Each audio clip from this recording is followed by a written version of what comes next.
Good morning, PAX. This is day 3 at the PAX Arena. We got Valorant all day today, so if that's your jam, come on by and see us. My name is Fickle, one more time on the pre-show for the third day here in beautiful Boston, Massachusetts. I have two guests with me to kick off today's show. Starting on my far right, we have the wonderful commentator, Bear, and in the middle, we have Kyle, a representative from Spin. Bear, how are you feeling this morning? Feeling awesome. I mean, just arrived here in the Boston area yesterday and, got the chance to spend some time in Foxborough at the Helix event, which Kyle will get into in just a bit. But excited to be here at PAX to see everybody back in action and exploring all of these great booths that are set up here in this Boston Convention Center. It's great. And what about you, Kyle? Have you ever been to PAX before? I've never been to PAX East, but I have been to PAX West last year, and I'm just really blown away. PAX East is awesome. It's really huge this year, a ton of people, and I'm excited to be here and be on the desk, kind of last second edition, which I love to talk about Stay Plugged In and what we're doing and what we've been doing with the Valorant portion. So I'm excited. Well, let's jump into it. Let's talk a little bit about Valorant and Stay Plugged In, also SPIN for short. Today we have the $7,500 Scholar Dollars initiative from SPIN. We're playing Valorant today. It's open to any high school student and or college student with proper ID. We have our teams signed up and ready to go. We have a handful of teams waiting to participate, but we also have one team that may be invited that could be some ringers in this competition. You want to give us a little bit of an introduction to that team? Yeah, absolutely. So we have one invited team, like you said, that came from a competition that happened last night at a local LAN center, Helix Esports in Foxborough, right close to Gillette Stadium. And basically what we did is we ran a bracket double elimination and crowned the victor as being able to qualify into today's bracket, which is super awesome.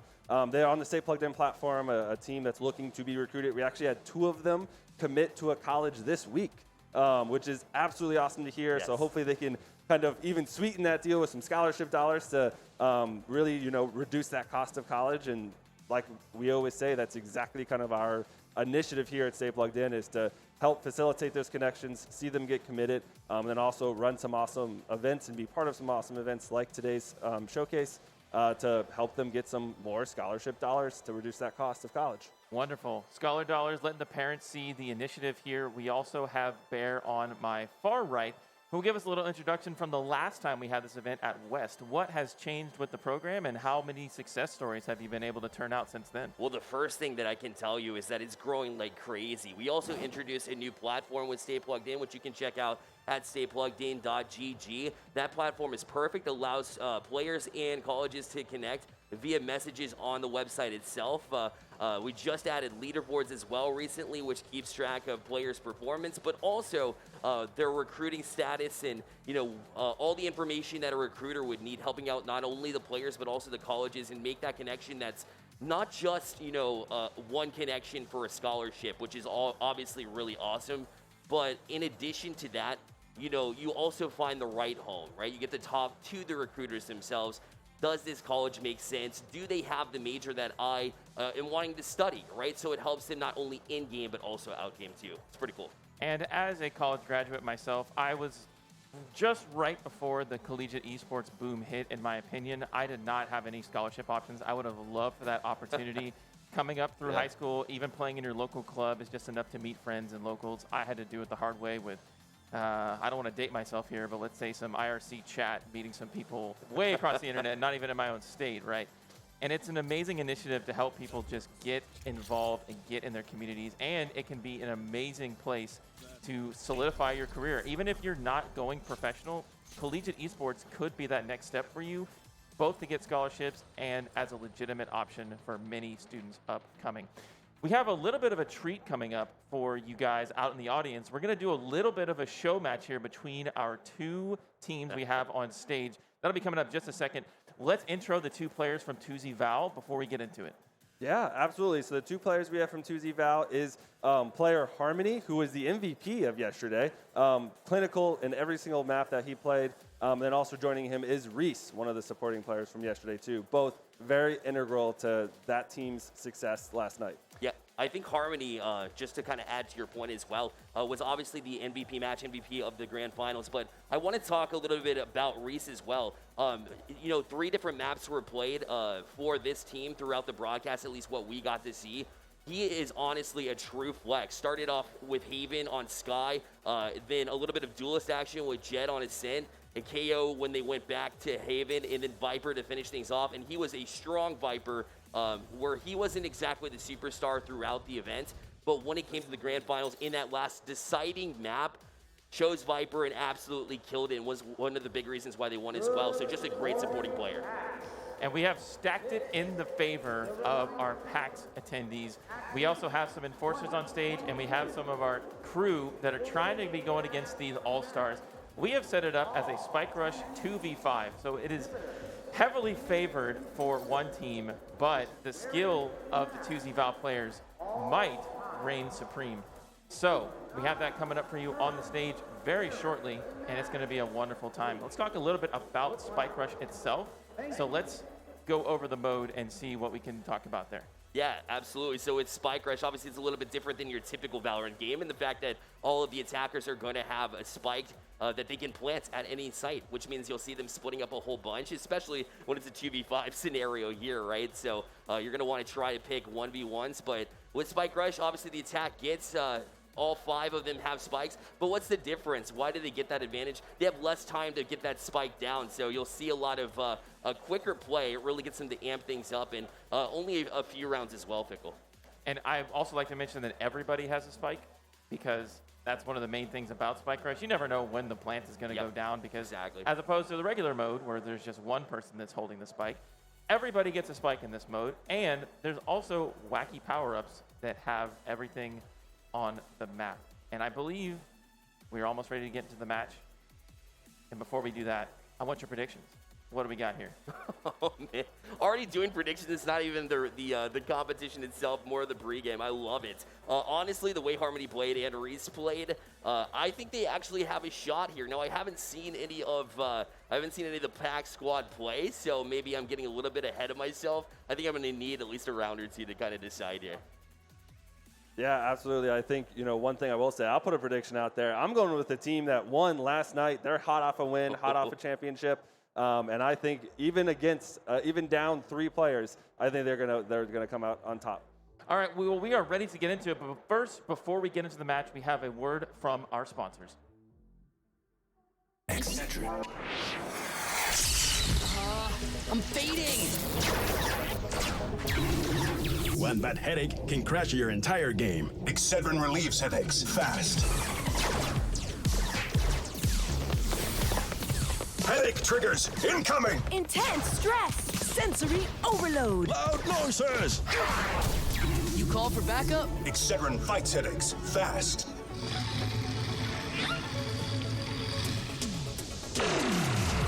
Now, even the biggest headaches are toast. Excedrin keeps your head in the game. For no more throbbing noggins. Excedrin, game over for headaches. Add oil for 3 1/2 minutes, and you can salt to taste.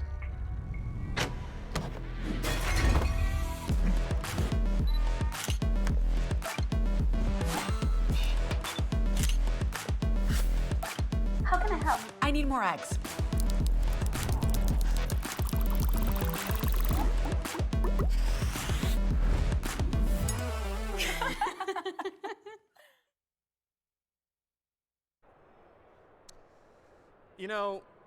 When they asked me to play on the stage here in a live Valorant showcase against 2 Immortal players, well, let me start with something different. As the stage host, I'm supposed to be the king of the jungle, the alpha male here at PAX Arena. So when they asked me to play live on stage, obviously, I said no. I don't want to do that. That sounds very scary against 2 Immortal players. I'm going to look like an idiot. And then after a long, hard look at my contract, I realized I didn't have a way out of it, and I had to play. So I manned up, and I'm here now to take on 2 Immortals ranked Valorant players with some people who work here. How's that gonna go? Poorly. But it's all for entertainment value and fun, and I can promise at least one of those things. So I'm ready to take my position in a game I have about 10 hours in to see if I can pull it off. How's everyone feeling? Good? That's a weird way of nodding your head. Let's get into it. Are you guys ready? I'm not. Let's play, friends.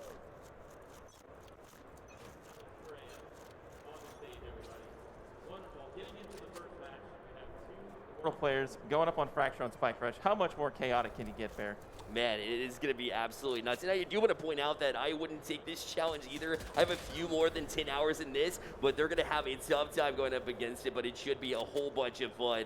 I'm super excited. As you see, Reese already off the bat getting kills. Harmony going to kind of add to that with the Headhunters. So they look really, really strong off the bat. And, you know, it's so tough to go up against these players, especially when they did that. What a 4K to start off for Harmony. What kind of... And the collateral with the golden gun. Alex, how are you feeling after round one? What kind of design for a map is that? You can just die off the zip line?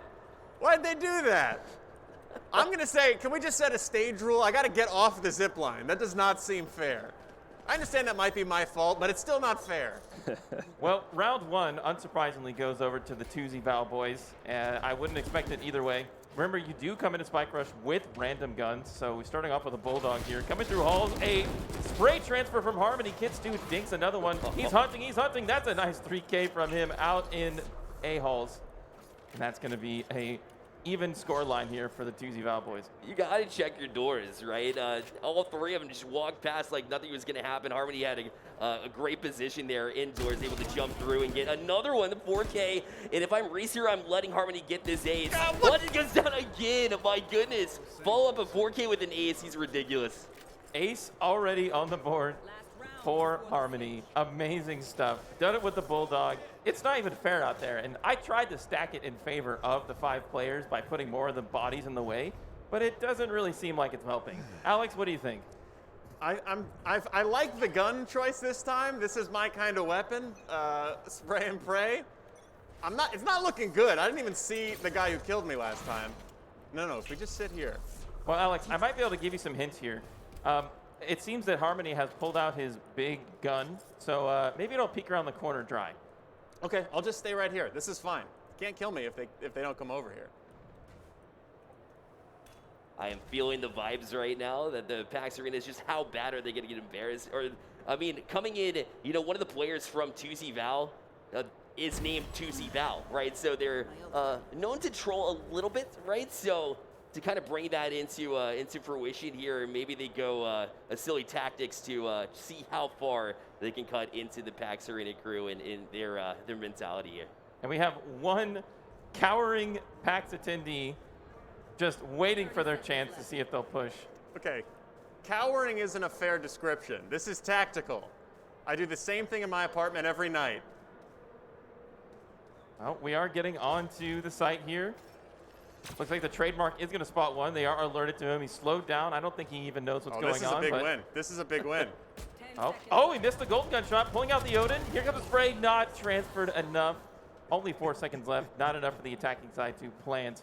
I wonder if we're even going to get one kill on the side of the PAX attendees, because they only got 1 round left. Stayed alive, though. Still here. Killed that thing. We're good. Does he know that saving is not a thing in Spike Rush? Because he was trying to run away. I do now. I now know. Yeah, Alex, I don't want to pressure you, but if you lose this round, it's over. And I want to see at least 1 kill from you guys' side. Can you pull that off for me? We've been killed plenty of times. I don't know what you're talking about.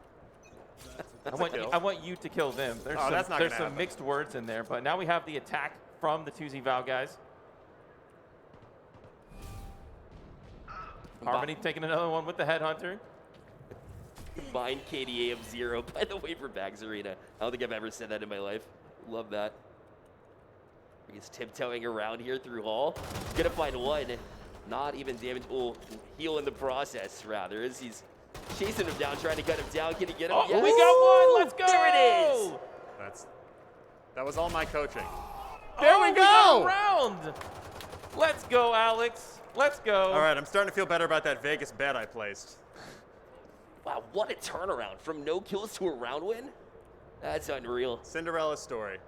All part of the underdog role. Is this the 3-0 curse / the 9-3 curse I've always heard about? Although Spike Rush not competitive, maybe we're going to see the comeback here from the greatest team on earth, Alex. Am I right? That's one way to describe it. Oh, I dropped my gun. That's not good. No one picked that up. Well, now that we have Spectres on board, I don't expect this to go well for the PAX squad. They're just going to run it down through halls. The lonely Alex on site sees one. Whoa! Doesn't get the flick in time. Now it's an even matchup. 2v2. Spike's going I hit him down though. the A site. I loosened him up. One last kill, and it will go to 2Z Val. Trademark's going to spot him out in A spawn. Come on. You got it. Just point and click. Game's easy. No pressure, Tang. Curveball goes out. Perfect. He blinds him, but he blinds himself as well. Harmony is going to become unfazed. Solid plan, though. Blind yourself. They'll never expect that. Unsurprised to nobody, 2Z Val claims our Spike Rush exhibition. Round of applause to 2Z Val, everybody. Yep. They did it against all odds. How could they do it? You know, like I said before we started, I thought it was going to be a sweep, and, you know, the only thing I thought it was going to be a 4-0. But it was a 4-1, so, you know, GG's to the PAX Arena folks. You know, you got one round, which was great. And we also have our attendee on stage there shaking their head. He's like, oh, I could have done better, man. I'm going to get him next time. No, I don't. I'm not saying that. I never said I could do better. This was the max. I hit someone with a bullet one time. That's pretty good for me. Let's hit the showers. Honestly, I'm very impressed, Alex, that you and your team even got around, let alone a kill. Well, me too. We're all surprised. Everyone's surprised.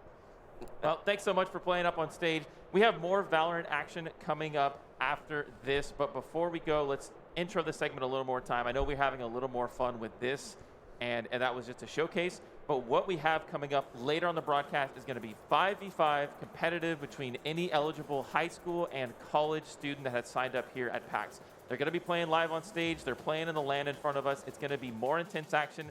We're going to have a full match link for you guys. We're playing best of ones all the way up until grand finals, which will be best of 3, and it should be a very, very competitive day. Kyle, what are you looking forward to the most?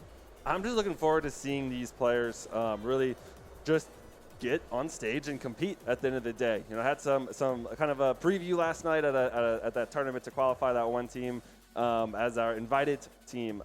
So I'm just excited to see them get down and play. I know there's colleges watching. There's many eager recruits out there that are looking for that connection to take their skill set to the next level, which I'm incredibly happy to see. So it should be a great day.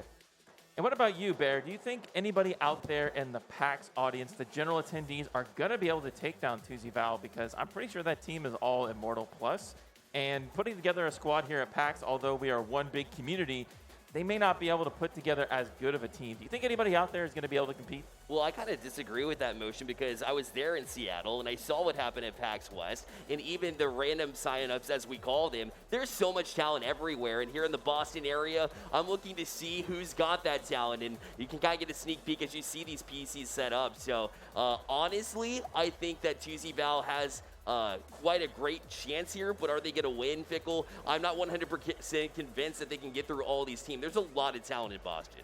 There is a lot of talent in Boston. If you hear my voice, come on down to the PAX Arena. We got plenty of seats for you guys to check out some competitive Valorant action. But that's it for us here on the pre-show. My name is Fickle one more time, joined by the wonderful Kyle and Bear. You'll see Bear and I on the broadcast later today doing some commentary. And Kyle has a spin panel coming up talking about Stay Plugged In and their initiative in collegiate esports and high school students. But we'll be right back after this break. As you all know, macroeconomics is very difficult. Macroeconomics.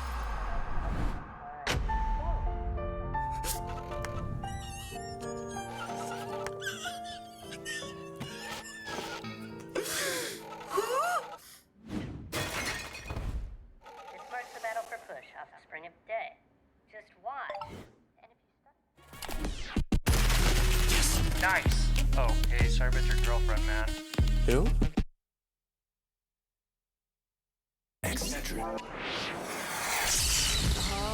I'm fading. One bad headache can crash your entire game. Excedrin relieves headaches fast. Excedrin, game over for headaches.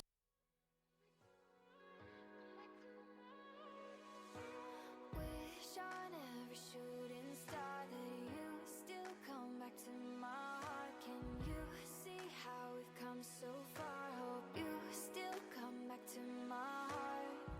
Didn't mean to hurt you bad, only did those things so that I could make a little room for us. I wish on every shooting star that you still come back to my heart.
Good morning, everyone. My name is Renee Montesarin. I'm the business director for Stay Plugged In.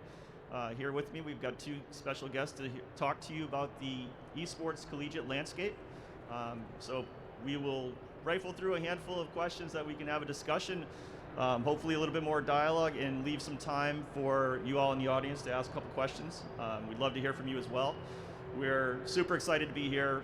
You know, obviously, just being at PAX in general, the excitement, the buzz is just fantastic. So we are thrilled to be able to have the opportunity to bring these folks up here and give you their perspective as it is from an esports director, what it's like to interact with the kids, the parents, their take on the current landscape, and for sure what they feel the future holds for collegiate esports.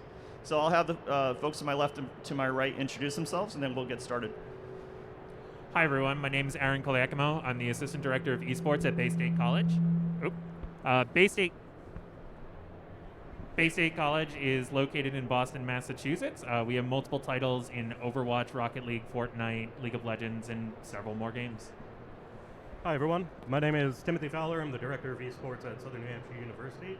We're located in Manchester, New Hampshire, and similarly, same list of games generally. All right, excellent. I guess the first question, obviously you and your students are super passionate about video games, competitive play, and esports in general. What makes this so important to you and to your students? And parents in the audience can kind of understand why you're so passionate about it. I think generally the sense of community and kind of togetherness that we get from kind of bringing this passion together into collegiate esports. I know myself growing up loving video games, the majority of what we did was solo and at home. We played a lot of single player games, and over the course of time did kind of get the internet because I am old. But now you can see large gatherings such as PAX and arenas on campuses kind of throughout the country where students are able to come together and really get a great community, build a great community, and get that teamwork aspect that we all kind of strive for. Great. Want to piggyback on that? Yeah, I mean, one of the great things about esports is it gives kids who, have that burning passion for competition, it gives them a area for them to express themselves, right? Just like you would have in traditional athletics, right? I wasn't a traditional athlete in high school. I played on like the chess team. I was in band, right? So, you have to find those extracurricular activities that are going to be viable for those students. And so giving them those opportunities is more than important to, build them into proper adults.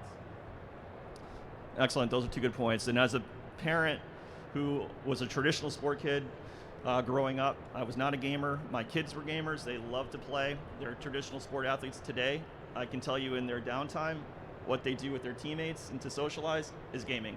And so that is a sense of community that certainly I've recognized as a parent.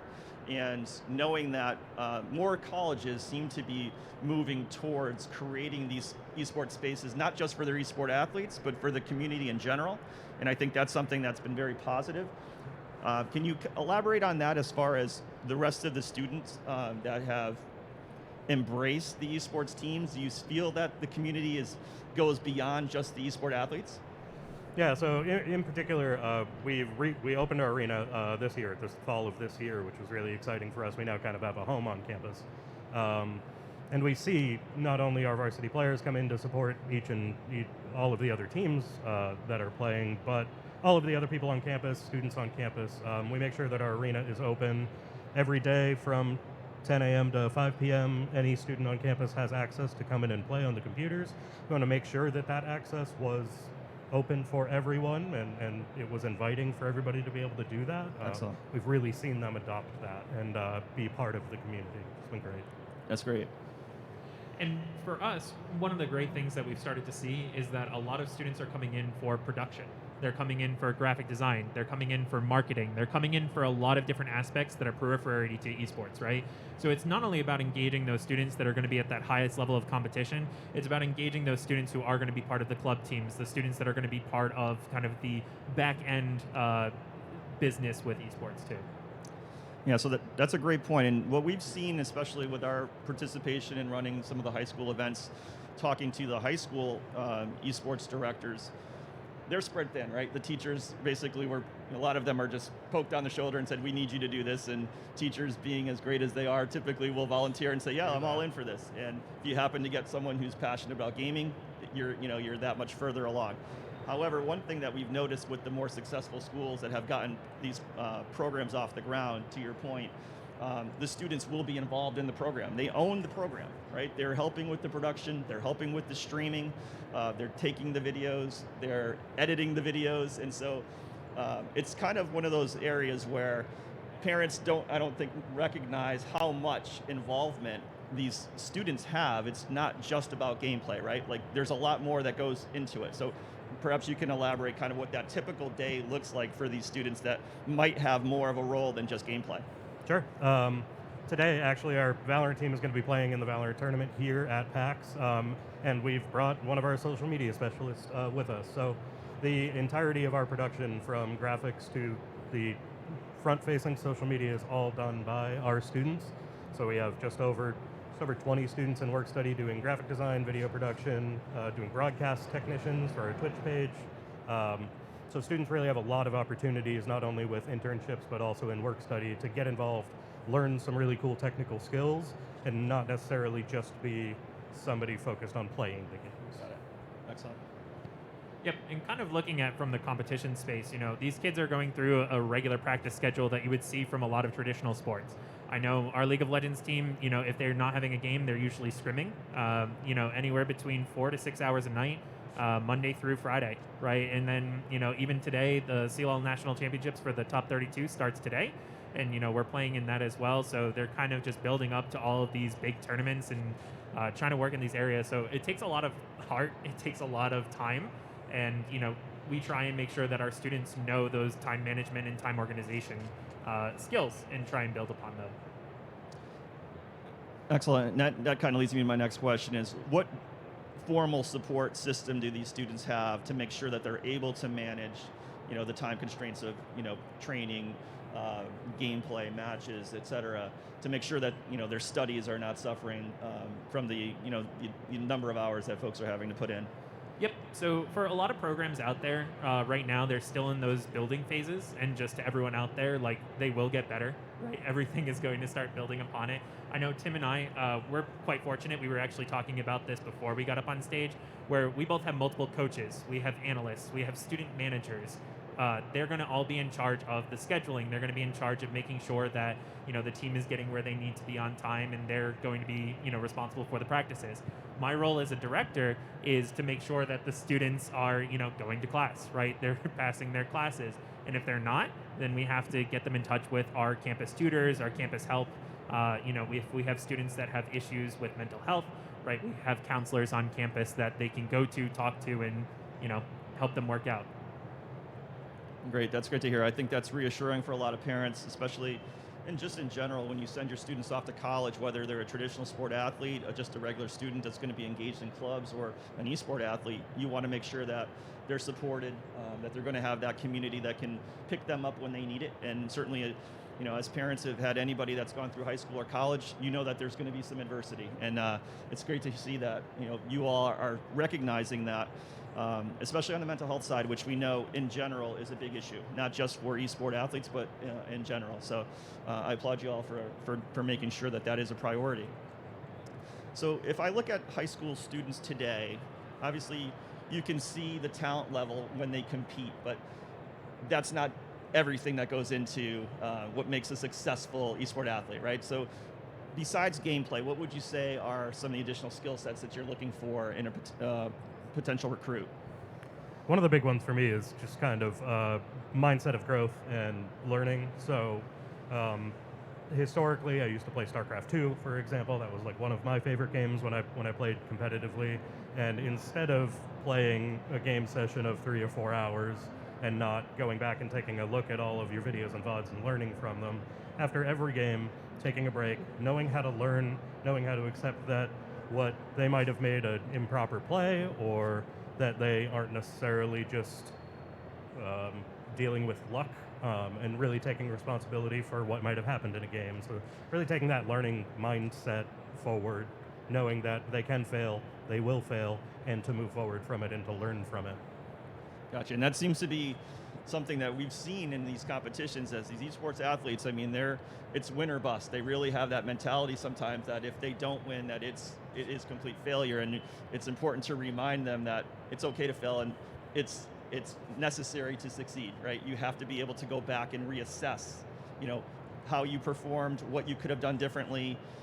Have accountability for your own actions, but know that your teammates are also part of the ride, and that everyone's responsible. So, I think that's one thing as a parent who learned about esports a little bit later in life. I think lots of parents don't recognize the amount of preparation that goes into preparing for matches, and then assessing and reassessing gameplay and how performances went to use that moving forward. So it seems like that is a very big chunk of the time, correct? Yeah, we do. Our teams, obviously, we spend a lot of time in scrimmages, but we spend almost an equal amount of time in VOD review, all together, preparing strategies, learning from past games, making sure that all together everybody is in sync and knows what to do moving forward. Got it. Yeah, it's very, very parallel to the traditional sports side as far as athletes, right? Preparing for another team and going through their scout report and knowing what they do well and checking out past performances, right? So it seems very similar in that regard. And even to kind of add to that too, what we're already kind of seeing is esports has been in a crossroads for a while where there's only been a big space for that top level competition. Now what we're starting to see is that there's divisional structures that are coming in, and more schools are going to kind of decide, okay, where do we kind of fit in this puzzle? Am I looking for the Radiant, the Challenger, the GM top 500s in my specific game, or am I going to compete at more of a D2, D3 level where I'm looking more for like those diamond players? So it's not just about like that total level of skill, it's about those leadership skills that you're going to be able to bring in, and if you're going to be willing to kind of compete for those. Great, those are great points. Appreciate that. So I think for the parents, and I'll speak for myself again, someone that learned about esports over the past few years. I was not a traditional gamer. I liked some video games, but that wasn't my thing, right? But I absolutely support and recognize the skill set of a gamer. I've seen it in my kids, and so I support it. For parents that don't know much about the esports space, right, that is a big struggle. On a traditional sports side, it feels like it's very easy for parents and their children to be aligned when they're bringing them to soccer or baseball or basketball. But on the esports side, when an esport athlete is asking their parents to bring them to a showcase to compete, their mind is blown a lot of times, right? The initial reaction is like, what are we talking about here? So how can parents become more familiar with the esports space and what's out there? Like any suggestions or advice for folks to be able to learn a little bit more? Because what I've seen in person is when parents in particular come to an event and watch their kids interact and compete, they have a much better appreciation for it, and the connection between their child and that parent, it seems like the relationship is a little bit different moving forward. So I'd love to hear your thoughts on that. Sure. Coming to events like this and hearing us talk about it, I think is a great step. But I think separately from that too, even if you're not necessarily incredibly into video games personally as a parent, recognizing that your child might have a huge passion for something like this is really important, and supporting it and learning about it as much as you can. Might not necessarily need to play and be very good at a game like Valorant, for example, but if you can understand it, maybe watch the pro scene with them and learn that way, really help kind of get an understanding and help your son or daughter. Yeah, it's going to really just come down to talking to your kid, right? That's how my mom learned when I was big in League of Legends, right? And, working, and I played on my college team as well. So, that's how she learned, is just explaining to her all the champions I liked and the characters I played and how the game was played. And, helping her explain that kind of gave me more of a sense and a love for the game itself. As well as like Super Smash Brothers is one of the big games that I play too. So just being able to talk to them and just getting to know, okay, like, what is this? Why do you like this character? What do you like about this game? And just asking them really simple questions goes a long way. Excellent. Appreciate those thoughts. So we do have a few more questions that we can rip through here, but I'd like to kind of pause here and see if there's any questions for the group up on stage. Any parents have any questions that you'd like to ask players? Sure. Can we get a microphone out to someone here? Perfect. Hi, I had a quick question. So I know you guys touched on mental health a little bit.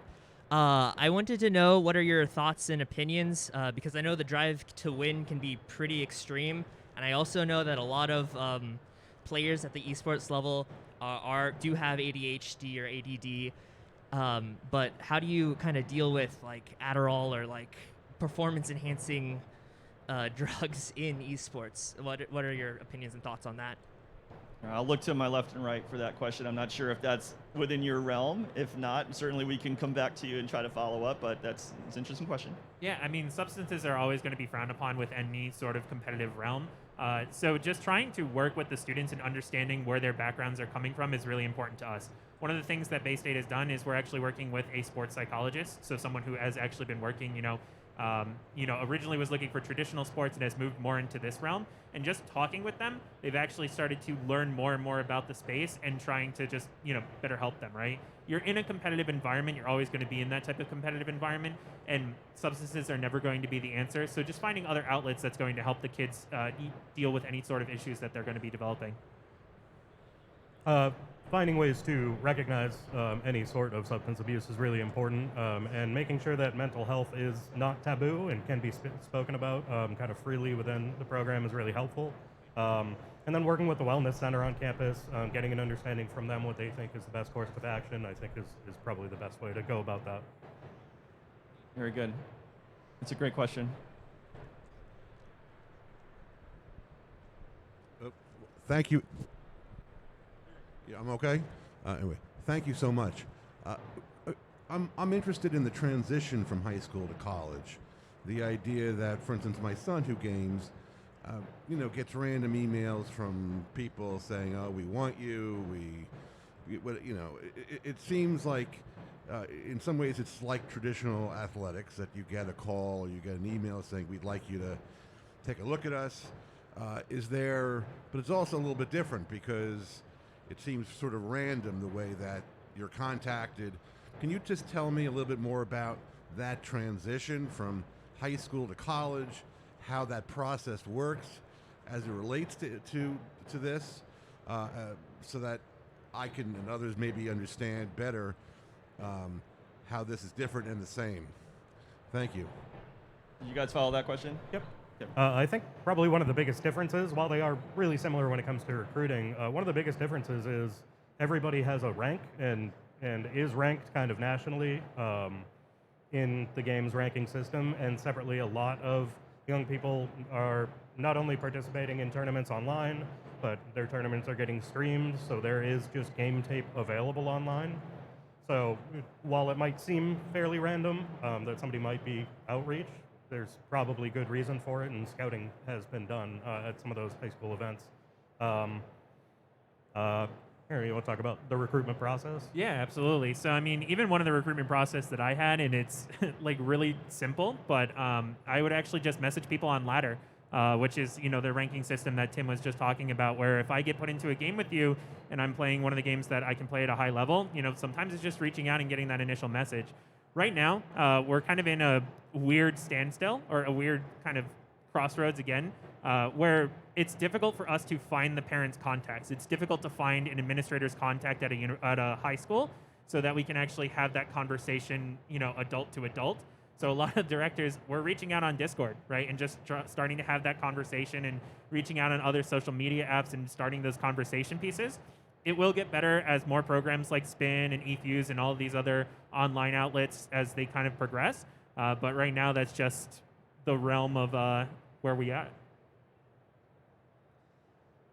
Yeah, and I can piggyback just a little bit off that from just the traditional sports side. If you think about, taking your kid, who might participate in a travel team or club team, there are showcase events that those student athletes participate in, right? And college coaches will go watch them play, whether it's soccer, basketball, AAU basketball, baseball. And there's also one-off events that colleges will run on the traditional sports side, correct? Just ID camps where these particular students, these elite students that want to get additional exposure that perhaps they're not getting through their club teams can actually go and sign up. So that exists on the esports side as well. So, for individuals that are getting contact just by, kind of random gameplay, that's one way to be contacted. Reaching out to esports directors that have programs is also a good way to do that. participating in showcases. There's a few different outfits, obviously, that run showcases. We do that as well. And, we invite colleges to come watch them in person. And I'll ask the question here because I think during COVID, obviously, what was a positive was that esport athletes were able to continue to play and compete. And so they really didn't suffer on their skill set, right? Whereas many traditional sport athletes had seasons cut short and just weren't able to train or do anything. But I will say that for the events that are held in person, I'd love to hear your perspective on how much more you can gather from someone watching them in person versus watching them on a stream. Yeah, so on stream you're really only seeing in-game, so you're getting a really solid understanding of their skill set, but you're not necessarily seeing how they are reacting to the way that things are happening. If at the end of a round they've died, they're slamming their table and yelling at their teammates, or they are kind of taking it in stride and being positive. I think that's probably one of the biggest differences to see immediately.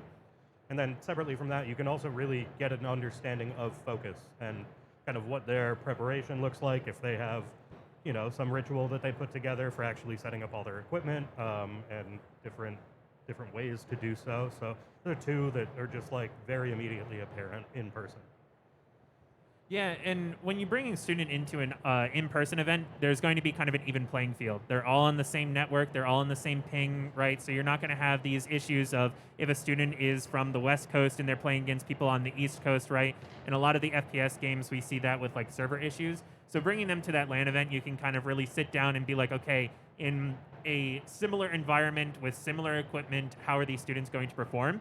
And on top of that too, going with like the setup and everything, we've had students before where they come onto campus and they start playing worse. And we try to accommodate that with, okay, what did you have at home that you're not necessarily experiencing here? If it's, a broken chair or anything like that, that, they're sitting crooked at their place at home and now they're sitting upright. We try to accommodate that as best as we can. We did have that happen, so. Got it. What, I would say generally, what other watch-outs do you have for high school students that you're recruiting? Kids that may not have participated a lot in person just because of the circumstances that we're in as far as the pandemic.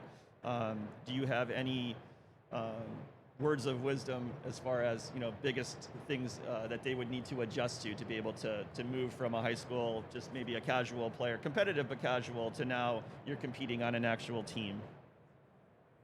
For me, I want to focus on kind of out-of-game stuff from a high schooler that we're looking at. So like coming prepared and talking to us about what they want to major in and where they want to go in life. Really having an understanding, knowing whether or not we teach that program that they're interested in, as opposed to coming in and saying, hello, I am immortal in Valorant and I would like you to give me a scholarship.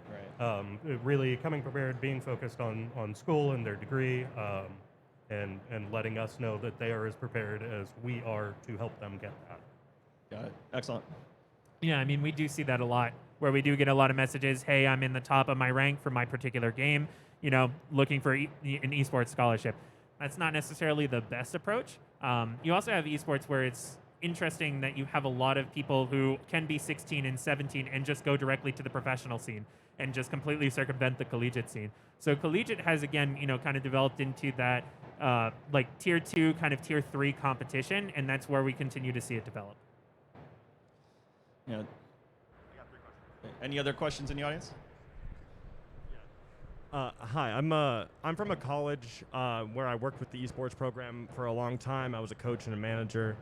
It was established program, but it was fully student run. I was curious if the programs you guys worked out at started off as student run, and if they did, what were the initial steps you guys might have taken to get it recognized and supported by the school? Mine was, and our Valorant coach, who is here today, was the student that was running it, which was really great.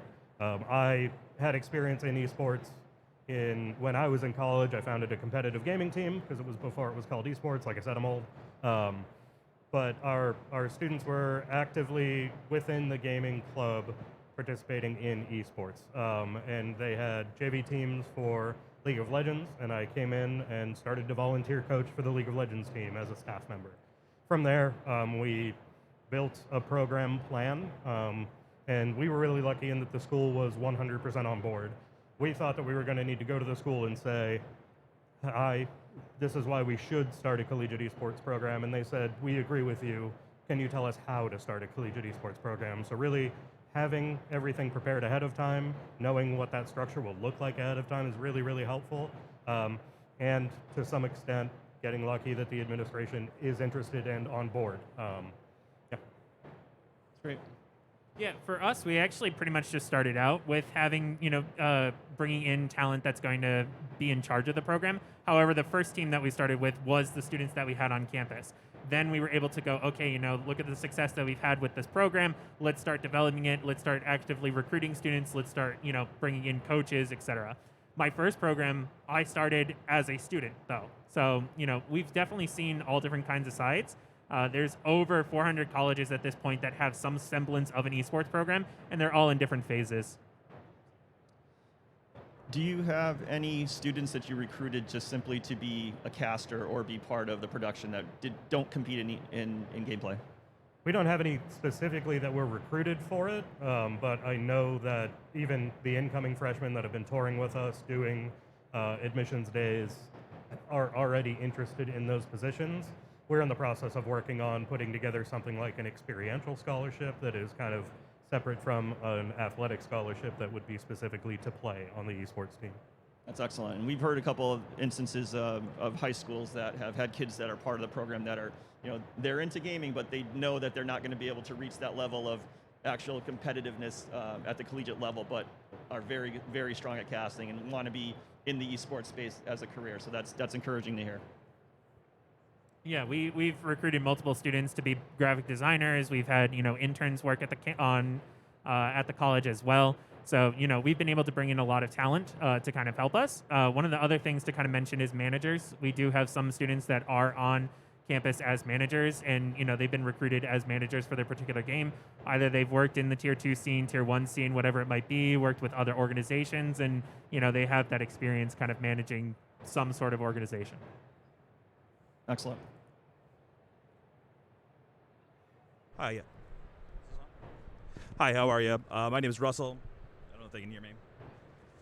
Hi, my name is Russell. I have a question about legitimacy of large-scale organizations around esports. So in 2019, the NCAA decided they didn't want to touch esports. And we have groups like NSCA, NACE, etc. Where do you see the future and legitimacy of organizations, governing bodies, etc. around esports? For me, I think that we look a lot to the developer-run leagues to really give us solid understanding of how things should be enforced and what eligibility looks like.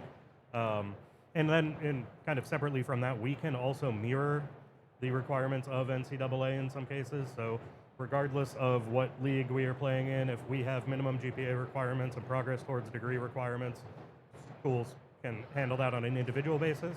But I really look to developers to be involved in the leagues that are being run and to hold a lot of those eligibility criteria in their leagues.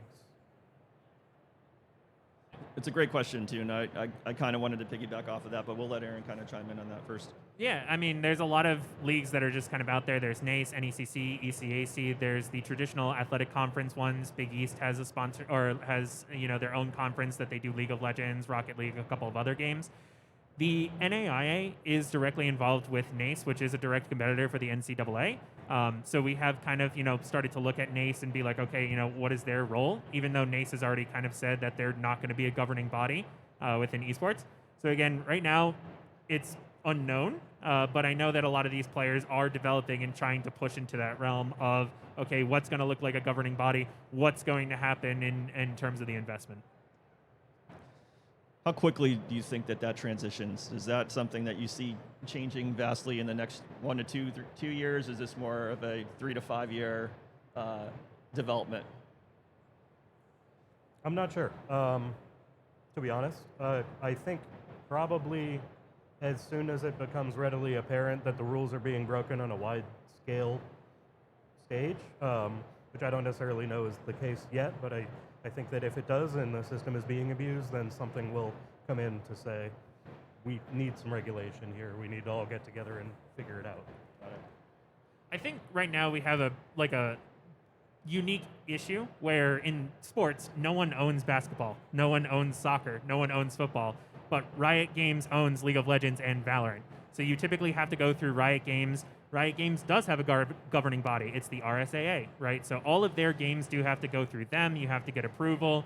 You know, they do have really stringent approval and everything in a process around that. Blizzard has their own leagues as well, and Epic Games is starting to get into their own leagues. So we might actually see that there's going to be multiple bodies, and it'll just kind of depend on the particular game, and that's going to be the governing body for that game. Great. Thanks for that, guys. I think we might have additional question here. Hey, I was just wondering, you know, if you follow traditional sports and the recruiting timelines and national signing days, do you guys see the recruiting process for college esports, that timeline moving to the left?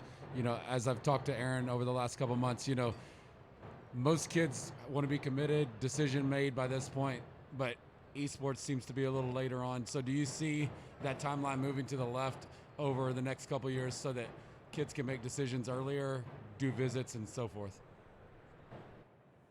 Yeah, I think so. Really, with the maturity of the industry in collegiate, I think that will come. I think the reason currently why that isn't the case is because some programs are running with one person behind it, running the entire thing. So they're really trying to finish up a season or multiple seasons and multiple games on their own, and then the end of the semester hits and they think, I should recruit for fall. But I think as programs start to grow and have a lot more people invested in them, like mine and Aaron's has, you can be focused on that recruiting far ahead of time. And to kind of piggyback off of that too, a lot of the programs right now, they're running on lower budgets, especially lower travel budgets. Esports has typically been, you know, shown as okay, we can stay on campus. It's not going to cost us an arm and a leg to try and travel everywhere that we need to go. However, we have started to see a lot more of these signing days and signing bonuses. You know, I always see them on Twitter for a lot of the programs. Most of the time, those are the ones that are in state. So we're already kind of seeing that just kind of develop within the scene. It's going to get better just as time moves forward. I know that, you know, we have kind of those plans for next year is to actually have like signing days for the New England area. And so we're just kind of waiting now and seeing where that's going to develop. Yeah, and I think a lot of it too has to do with a lot of colleges are just starting programs and they're starting them very quickly, right? The athletic department might come to their esports director and says, you know what, we've got approval to start a team and go have at it. And, you know, it's January, February, and now they're scrambling late in the cycle to try to get kids. So that's why I think that's also pushing that to, you know, that April, May timeline. I think over time, as these two have alluded, it will probably become more like traditional sports where they'll be recruiting so much further in advance that they'll have a pipeline of underclassmen that they're probably already reaching out to on top of that. Right now, I don't think we're quite there yet, unless you have an underclassman probably that's, you know, at an extremely high level. But the urgency right now, it seems, from my perspective, is that you're trying to recruit hard for the upcoming season, and you're looking at, you know, graduating seniors versus that underclassman. But I think that landscape will shift as more programs become established and more and they mature. I know, would you guys agree with that? Yeah, I think so. Another thing too, to kind of caveat to esports is that metas can change. So like, we're talking back to skill earlier and what we're looking for when we talk to high school students and people who are trying out is making sure that they're a well-rounded player and that they really understand kind of the structures of the game, not necessarily just a microcosm of the game. That way, if we are recruiting for 8 months to a year in the future, we know that they are going to be solid players in all of those metas, all of those scenarios. Excellent. Any other questions from the audience?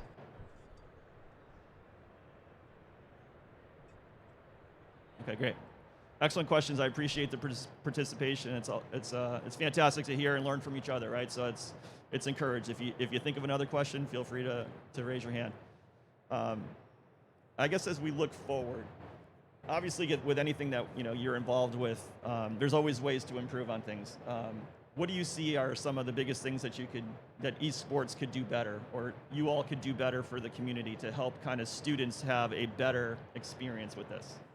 One thing that I've been working on is just high school integrations and working with high schools in the local areas, because in a lot of cases, like you said, the teacher is told, hi, we'd like to start esports. You are into gaming. You now run this. And they don't necessarily have the time or the resources at the schools to be able to do those.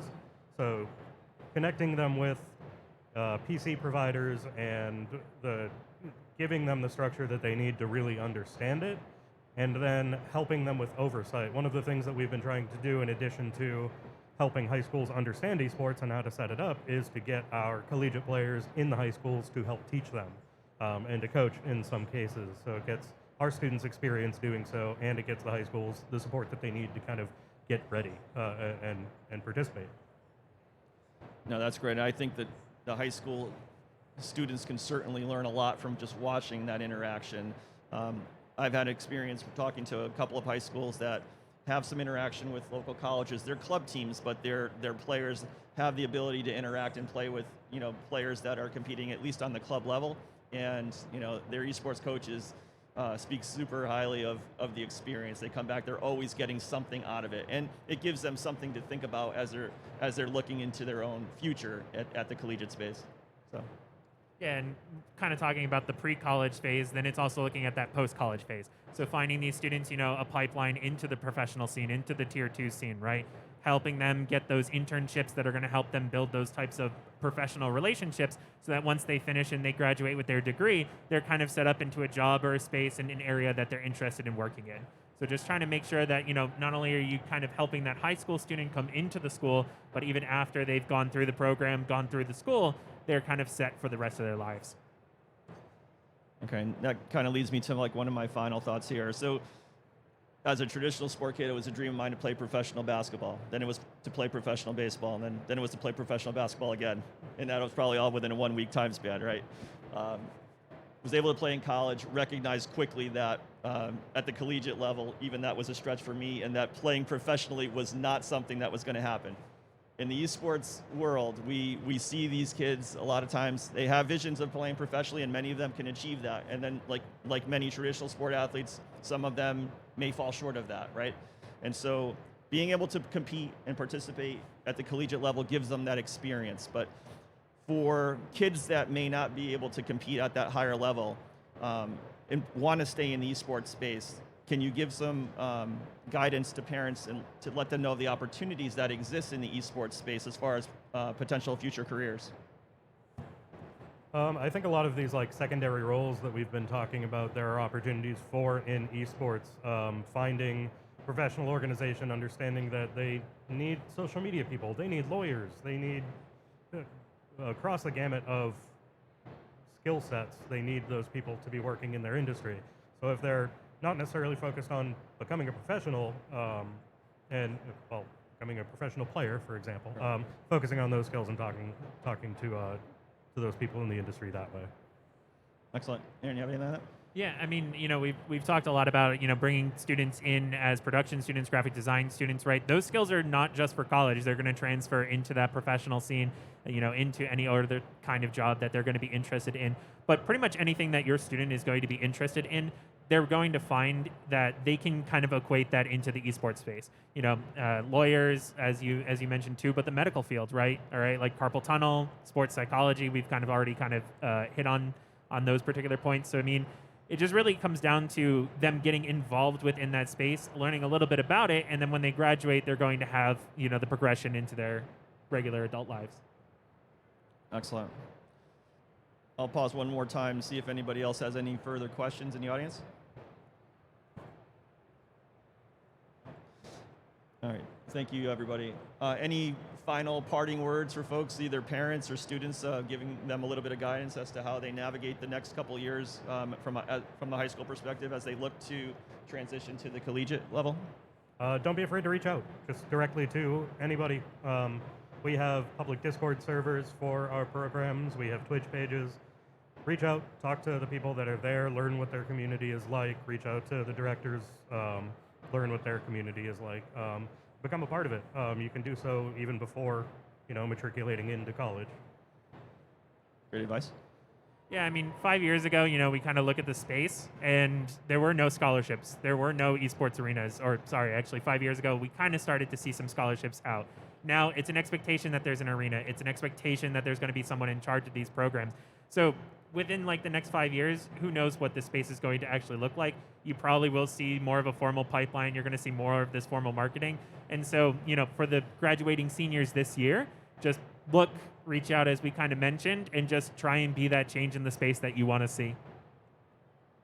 Great advice. Well, I thank you both for sharing your time today, sharing your perspective, especially with the parents here. I'm sure many of them have been eager to kind of hear from esports directors, because as their students get closer and closer to making that decision, I'm sure they've had lots of questions about whether or not this is something that's viable, whether it's something that's healthy, whether it's something that they can take them into a good spot for them down the line in the future. So again, thank you so much for your time. I think that's it for us, folks.